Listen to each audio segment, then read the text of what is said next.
to Hostel Podcast. I'm your host, Anthony Coleman, and we're going to be doing episode 2 today of Off the Record. We got your boy Isaiah Fed in the chat playing men's volleyball here at Fort Valley State University. How you doing today? I'm doing good. Okay, you're doing pretty good. So y'all just won number 2 title of the championships for the SIAC. How do you feel about that right now? Back to back. Yeah, it feels good, but we still got some more stuff to do. So more stuff to do. Job's not finished, So you got one more year left at Fort Valley. You think about staying? Yes, of course. You say that for Valley? What's the laugh? I mean, hey, look, if I was somewhere getting ringed up, I'd be 3-piece in here by next year. Yeah, you're gonna have to. Okay, for sure. So we know that you're from Orlando, Florida, right? Yes. So what made you get into volleyball? I know it's like the beach scenery out there. Men's volleyball is pretty popular, huh? Or no? Not from the area I'm from. Really? No. Damn. So how'd you get into it? I got into it because I sucked at every other sport. To be honest with you, like people be like, "Dang, Zay, like the way you be jumping out of the gym, you need to be hooping, or you need to be on the field." Because the first time I seen you, I'm not gonna lie, I seen him playing volleyball. Yo, I'm like, he must have hooped before this. Like, yo, the way you be serving and going up, I'm like, this man played basketball in his past life or something. Nah, I promise you see me with a basketball, like trash. Okay, so you did it. It wasn't popular. So what made you get into the sport? You wasn't good at everything else. So who introduced volleyball to you to start off with? My middle school coach. So at first I was playing soccer, hated that shit. And can't do no sports outside, need the AC. For sure. So then I stepped inside and I was like, shoot, might as well try volleyball out. And then obviously everybody else white. So it's like, ain't nobody else jumping out the gym. I'm just hitting the ball. Like, I don't even know what I'm doing. Just off talent. Exactly. So doing that, I'm like, dang, I'm actually good at this. Yeah. Might as well keep it going. Picked it up, went into high school, started playing club my junior year. And then I was like, dang, I'm on a good club team now. My club team, we literally ended up getting second at nationals. Okay. So it was just like, just kept it going. Then I started getting offers. I'm like, shoot, I might as well keep playing. Right, that money on the table. Now we're going to talk about it for real now. Okay, so coming out of high school, you were seeing your teammates get recruited by all these D1 schools as such. So what made you, well, no, you didn't start at Fort Valley. Where did you start at? No, I did. You did? Oh, hey, actually, that's wrong. Well, hold on. I know I did my little research. Yeah. Okay. So I started at Fort Valley, but originally I did commit to Morehouse. Yes. Now that program had it fell through with the coaching staff. So then I ended up decommitting and coming here to Fort Valley. Okay. So then you came to Fort Valley and then you ended up leaving Fort Valley. Yes, I did end up leaving after my freshman year. As soon as that happened, things were not going good back home. And then I decided, hey, let me try and come back, spin the block. Okay, spin the block. Just in time for the spring season. Okay. Just kept it going from there. Okay, yeah. So before that, you said that at the beginning of your sophomore season, you ended up breaking both of your ankles, right? Yes. So, okay, what happened? What caused you to break at the same time? No, so this is what happened for real. I was literally back in Florida. I'm playing volleyball with like my club team, right? I ended up like coaching some kids, trying to show them a certain drill. I literally went up to block this one dude. I forgot what his name was, but I ended up rolling my ankle, right? Broke it. Ended up but I still had to drive home. Wait, it was the left or the right? No, it was my left foot. And mind you, I drive a stick shift. So I'm literally like pressing down on it the whole time, like 10 out of 10. It's killing me. Went home. Then, like, mind you, my ankle started healing up probably like after a month. Went back to the same spot, playing. Boom, fucked up my right ankle. And I was just like, yeah, this is killing me right now. Yeah, that's crazy because I couldn't even imagine. Like, I've had knee injuries and stuff like that, but like, yo, that's your ankle. You put all your weight on your feet all the time. So how was like the recovery process for that? Because I know after doing that second one, I know you probably had a little imbalance going on. Something. Well, I'm gonna be real with you. Like, I really thought I like shoot. Let me lock in. Hold on. Collect myself. All right. I'll be real with you. Like, I was dead ass scared because I was like, oh my gosh, like, am I gonna even be able to play volleyball again? No, for real. Because my left ankle was still messed up, and then my right one just got like broken, and so then I'm laying in bed, like I can't even do nothing, so I'm just laying in bed with a volleyball, just doing this the whole time. No, just like I ain't had nothing to do. It's the summer on some shit, and then I'm still taking summer classes back home. So every time I'm going to class, I gotta drive to class with my messed up ankles, and then I'm just crutching there. I'm just like, I don't wish this on nobody. Like, that shit is ass. And I feel like with injuries too, like, I feel like the biggest thing is the mental, because it's like your body is going to heal regardless. Like, you can do your ice, you can elevate, all that. Like, your body's going to heal on its own, but it's like coming back and you be jumping out the gym too. So I just know like the mental part of it. I feel like that was one of my biggest challenges as well. Like coming back from injuries, it's just like, okay, am I going to do this again, or what can I do to prevent? So where were some of the things that kind of motivated you to say like, okay, I'm hurt right now, but I know in a couple months I'm gonna be good in a sense to get back on that court? To be real with you, like I really wasn't thinking that at the time, because you got to think about it in perspective of I just left Fort Valley. I had a great season there. Then ended up going back home. As soon as I go back home, I'm getting injured. I'm like, dang. So I must have made a bad decision. And on top of that, now I'm having all these bad things happen where like I can't even play volleyball right now. So I'm like, what am I gonna do? Because like now I want to go back to Fort Valley, but now I'm not even playing for real. So it was just really a bunch of rehab, trying to get right. And then even then, when I started playing again, it was like I was scared to jump for real, because I'm thinking like, what if I roll it again? Like it's gonna be even worse. You know what I mean? But then what I was doing at first was I was just playing beach. So it was like easier on my feet and everything. Yeah. That's good. I feel like beach is a good like thing to kind of get your body going like all the way around. You don't have to worry about putting too much pressure, landing too hard, just different things like that. So you came back to Fort Valley. How was your freshman season here? I'll be real with you, like coaching at Fort Valley my freshman year was something I'd never experienced before. And like, was it Larry or was it somebody else? No, it was still Larry. Okay. Yeah, he'd been here the whole time. Okay. Never left.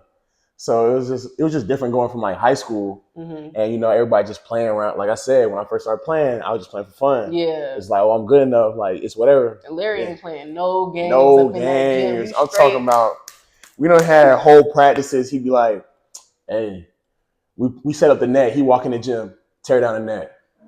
We just in there running. Ooh, that'll humble you right there. He pull out the trash can. Everybody throwing up in there like it's been bad. But it got better though. Yeah. It's got better, a lot better since then. But it's like going into that, I was just like, dude, like this cannot be real. Because it's like you imagine you used to play volleyball. You know pit drill, right? No? Okay, so think about it like this. I remember this like it was yesterday, literally. So we got this pit drill, right? Where coach is standing at the front of the net and we got two people on the court. Okay. Basically, he's hitting the ball or throwing it anywhere. Right. And you're supposed to dig it, right? Yeah, no matter where it's at. No matter where it's at. And mind you, if you don't make a move for the ball, you're going right back to zero. So you're trying to get to 20, right? I remember literally Rashawn Wright, he's one of our middle blockers. Sean, they on like 13, Sean dead. You was out there with Sean. Sean big ass. Sean could not run. So okay. Sean done gave up. He on his knees. He goes like this. And y'all like Coach, I'm talking about coach still right there. Boom, boom, boom. Sean just like, all right, I'm good. Just gave up. I was like, I'll never forget that. I'm just like, I'm sitting here as a freshman. I'm just like, this is not real. Yeah, for real. Like, I'm busting. He coming out the gate with this. No net. Damn. But I'll say that though, is like Larry ain't switched up. Like he gonna be him at the end of the day. And I feel like at the end of the day, y'all champions now. So it's just like he was doing something right. Y'all were doing the right things to get y'all to the point y'all at now. So how was y'all? What was y'all record like your freshman year? Freshman year, we took a lot of losses. I'll be honest with you, because we ended up losing to Benedict. We lost to Central State. We lost to Edward Waters.